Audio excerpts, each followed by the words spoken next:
because they was ultra-human. They were brainwashed. Okay. So, they will seize every opportunity to carry out disruptive activity, not only at meetings, conventions, etc., but also in social and other contacts with members of CP leaders and leadership. That's what they did. Now, about 6 years ago when this stuff started in Oakland, I could see this pattern. And the reason that Mukhtar was doing it is because the pattern was clear. He done read all of the stuff. He knows exactly how I think about this stuff, and he knows that I can recognize his behavior, his governmental behavior. The main thing, disruption and discord. That's what the disruption and discord. When they would come into the masjid, they would come in shouting and talking. They wasn't listening to nothing. If you try to explain to them in human terms, they wouldn't listen. They was talking. That comes from Abdul-Malik. He told them, don't give him a chance to explain nothing, or he'll win the people. Because he got more sense than y'all. Only way you're going to beat him is just keep talking. Keep talking. And that's what they did. They thought I would get mad. They thought that I would short circuit. That's what they were sure of it. Creating doubts of the wisdom of remaining in the independence movement. And number 3, causing defections from the independence movement. Now this was a Puerto Rican movement. They wanted to cause discord and corruption. And when they hit, it looked like that's what they was going to do. Everybody thought, yeah, Imam Musa is finished because they're hitting him so hard and so regular that he's like in the boxing ring, he's going to be confused. That wasn't the case, because I used to call every night almost and discuss this. So it was no possibility of this stuff happening at all. None. There was never any possibility of any of this stuff happening at all. This was not a possibility. But remember, when you have a long-range, protracted look at this, there's a part in the writings that talks about draw them in deep. You know, we have in one of these writings at a certain time, about this time, we wanted to be a $150 million organization. At one time we said $10 million. Do you know that's actually possible? With the things that they've done with the Bank of America, we're gonna go for 40 or $50 million. It doesn't make a difference what it is. It doesn't make a serious difference what it is. Because when it's all said and done, we're gonna take the money and try to do good works with it. That's all. We're not going to change lifestyle. We ain't going to do nothing. But that opened up the Masjid we possibly would have had anyway. Well, we would have had, shoot, we had 10 anyway, so that's with hassles. Imagine if you got 10 centers under the full sway of this. Hey, that's not bad. Okay. So this stuff was in your face. Mubin, right in your face. This is a page of the 5 points relating to black national, prevent the coalition of militant black nationalist groups. In unity there is strength, and they could become a Mau Mau, the real Mau Mau in America, the beginning of a true black revolution. That's the way they felt about it. And unity, say if the Negroes, and in those days we were different than now. We were close to each other, just coming from the South. Even the ones in the North was only a generation up, you know what I mean. We were better people, there's no doubt about that. Prevent the rise of a Messiah. Here they say Martin Luther King, Stokely Carmichael, Elijah Muhammad all aspired to this position. Elijah Muhammad is less of a threat because of age. King could be a very real contender for this position should he abandon his supposed obedience to white liberal doctrines. Look what the police say, white liberal doctrines. And it was 1 year later he gave that speech at why I opposed the war in Vietnam in 1967. 1968 he was dead. Prevent violence. In other words, they want to prevent black people from tearing up their country. Prevent black militant groups and leaders from gaining respectability. But they say by discrediting them in 3 separate segments of the community. The goal of discrediting black nationalists must be handled tactically in 3 ways.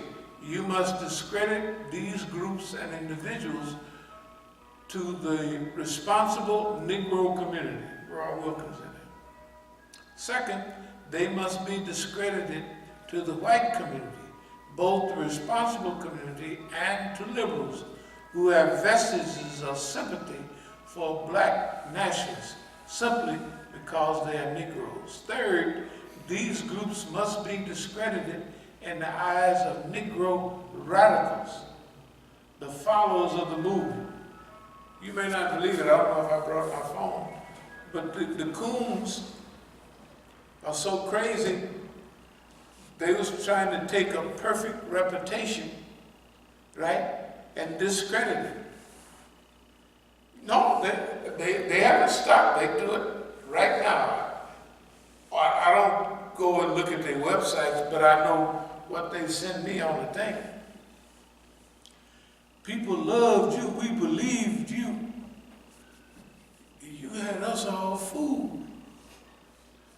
And now the FBI is setting you aside as an informant.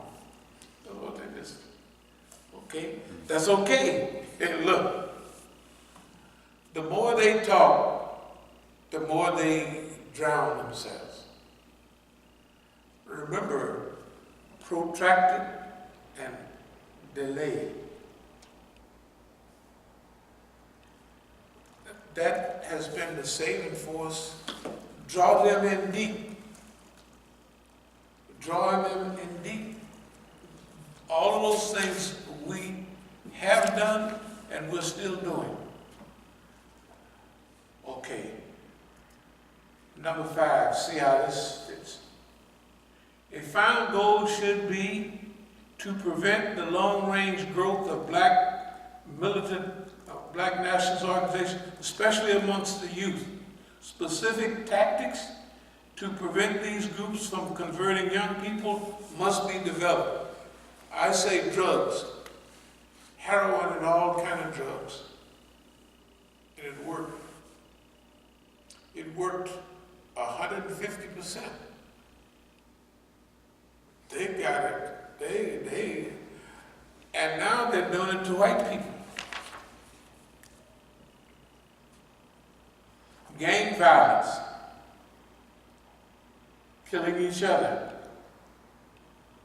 The drug war, longest war with no results. The drug war, if they legalize drugs, it would be just like legalizing alcohol. company would put out heroin and it cost you $1 a day or $2 a day, right? To have a shot of heroin. Or snort it, however you want to take it. And you could go to work, just like Ray Charles could still sing, and you could do all your stuff. Wouldn't hurt you at all, right? But they don't see it like that. How would they keep the Negro down and dead if they didn't have the drug trade? Who gets all the money in the drug trade? Why they do? They let us deal. Drugs is a closed-in system. It's so mean. Drugs come into the community. On average, in many communities, money circulates around the community 11 times. In the black community, money come in and it goes straight out. When I began talking about this in the early 80s, by that time I'm a Muslim, I called it a closed-in system. It's like a black hole. Nothing escapes except to the white man. Number one, when you sell drugs, it turns the community in on itself. It destroys the fiber of the community. It destroys it. When you used to live with your doors wide open and everybody in the black community didn't lock their doors, pretty soon everybody got bars on their windows because of drugs. Crime goes up amongst other black people, burglaries, all of that. The people turn in on themselves. They don't have to worry about the rebellion anymore. The respect for old people and churches and all of that goes out the window. Because a dope fiend ain't got no time to think about stuff like that. Then the concentration of wealth. The drug dealers that deal the drugs spend most of their time going in and out of jail. They go to jail, the bail bondsman get them out. Who hold the bail bondsman up? The insurance companies. So they get all of that money. The next money is, in the early days, it was fabulous wealth. So the black man would buy the white man's stuff. He'd buy his Mercedes-Benz, his Cadillacs, all of that. Buys his diamonds from South Africa and all of those type of things, right? And we would concentrate the money in the black community, that's a concentration of wealth, and send it out to white people. That's why they hated Oakland. Because Oakland brought money in the black community. I haven't made thorough research on it, but I have never heard of any other city in the United States that had a system like that. All the black men that were selling drugs, their crew got money. But they didn't set up a system where everybody in the region got money. You see, that's different. That is true black nationalism. That means you control the goings and comings in your community, and you help circulate the wealth. That's pure black nationalism and black capitalism. So the white man knew what he was doing. Gang violence and what have you. All that started, that was big all in the 70s, late 70s, 80s, 90s, all that. Then they took all the good rappers that talked about revolution and everything, took them off the circuit and put them dumb Negroes, gangster rappers in there. The gangster rappers probably didn't know what was going on. They thought this was a break for me. But they could smell what the system wanted. They could smell it. So they said, they don't want that. So we're not going to give them that. So the white man controlled, not only the black community, this is the SDS, Students for a Democratic Society, preparation of leaflets designed to counteract the impression that SDS speaks for a lot of the students, instigating of or taking advantage of personal conflicts. Imagine how hard it is for people to get along. And here's the government standing back there, watching and waiting, and sniffing out who likes who don't like who wants to go with who don't like who, right? And instigating that. It's almost impossible. So, here's Boss Man again. Number one, infiltration. Agents and informers did not merely spy on political activists. Their main purpose was to discredit and disrupt.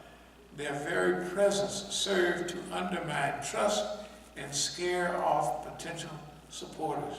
The FBI and the police exploited this fear to smear genuine activists as agents. So the infiltrators, imagine, remember how hard it is to get teamwork from people. And you got these people smelling and sniffing out everything. And spreading mass confusion. That's why the movement didn't last no time. But that's a weakness for the system. The system is used to quick victories. All this stuff, they threw it out, and within 5 years, they could wrap it up and take it to the bank. Psychological warfare from the outside. The FBI and police used a myriad of dirty tricks to undermine progressive movements. They planted false media stories and published bogus leaflets and other publications in the name of targeted groups. That's why 4 Black Panthers, a bunch of Carter and them, got killed up on the campus at UCLA because Ron Karinga and them was sent a message from the FBI, or they built up a flyer that was supposed to be the Panther flyer, and it had Ron Karinga on there, and it said to-do list, knock over Ron Karinga, do this, that, and other. So Ron Karinga and them went and bumped them off. It's a dirty old system. Mean system. Okay. Don't forget now, Stokely Carmichael, Imam Jamil. They're friends in the same, but they're getting these letters. They're getting, or a letter fall into Imam Jamil's hands is supposed to have been written by Stokely Carmichael. Bogus leaflets and other publications in the name of targeted groups. They forged correspondence, sent anonymous letters, and made anonymous telephone calls. They spread information about meetings and events, set up pseudo-movement groups, other movements that look like the movement, just niggas dressed up in black or something, and manipulated or strong-armed parents, employees, landlords, school officials, and others to cause trouble for activists. Harassment through the legal system. The FBI and police abuse the legal system to harass dissidents and to make them appear to be criminals.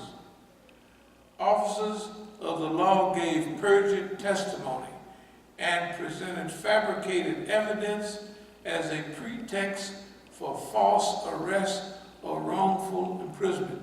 Does anybody hear the walls creaking now with the Oakland Police Department, who are professionals at this? Right, they say nothing new, perjured testimony. They lie. The police lie. The police reports are a lie. They're just a lie.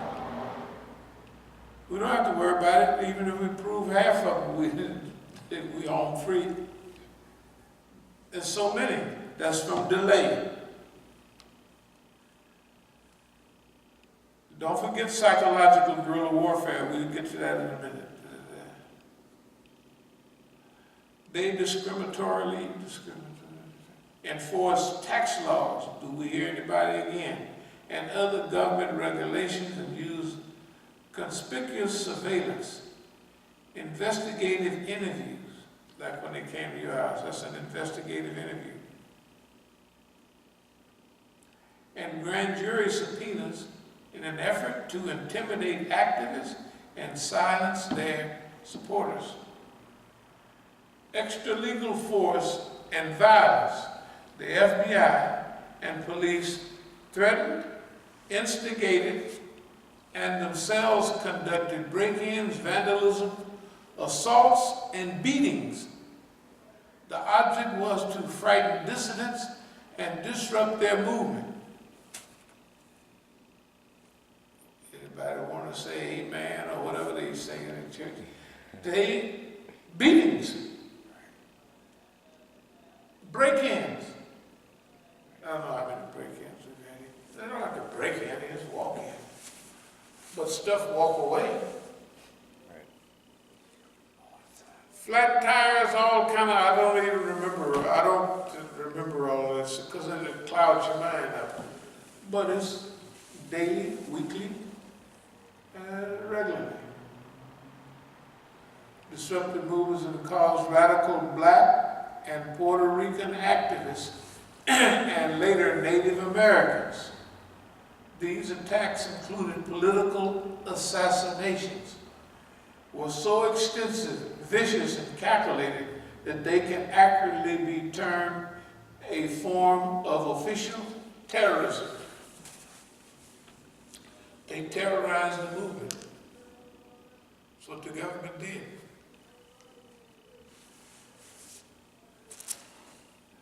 But, so now, learning from history, after we study all of this, what do we come up with? We come up with what we came up with. Okay, we'll deal with Masjid establishing centers of spiritual and moral training, Dawah, invitation to Islam, Islamic educational institutions, community housing, social welfare institutions,